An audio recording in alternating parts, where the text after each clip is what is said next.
I appeal to you today on behalf of our brethren, the Crimean Tatars who are living in Crimea, who have returned after a long exile, having been exiled historically by Joseph Stalin during the times of the Soviet Union. After many years, they finally realized their dream with the independence of Ukraine in 1991 and have begun to return to their homeland.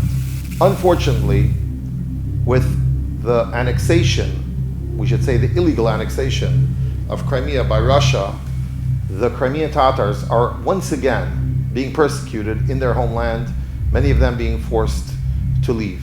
And now, under our very eyes and the eyes of the civilized world in the 21st century, are once again being made to suffer in their homeland. Do what you can, speak to your congressmen, speak to your senators, raise your voices.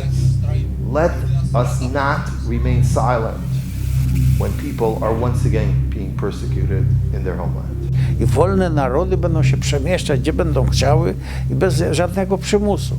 I tam, gdzie korzenie jest tatarskie, to Tatarzy muszą wrócić. I wrócą, ale już nie walcząc, nie strzelając, tylko w pokojowy sposób, przy ułatwieniach, bo tam, gdzie jest ich, to musi być ułatwienia dla nich.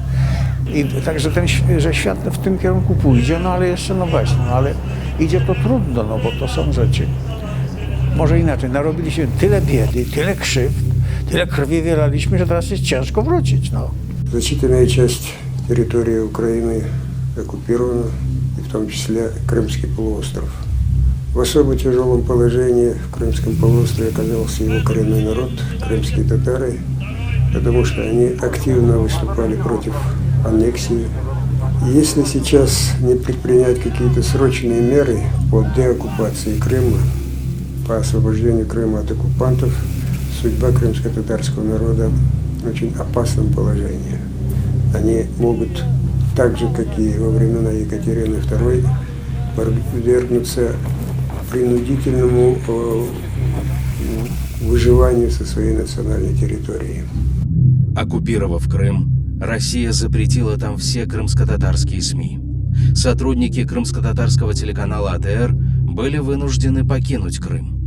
Сегодня АТР продолжает вещание из Киева и является единственным независимым источником информации о жизни крымских татар, которых Россия сделала народом-изгоем на своей родине. Делайте пожертвования в фонд освобождения Крыма. Это поможет крымско-татарским журналистам сообщать миру о преступлениях путинского режима и приблизит освобождение Крыма от российской оккупации.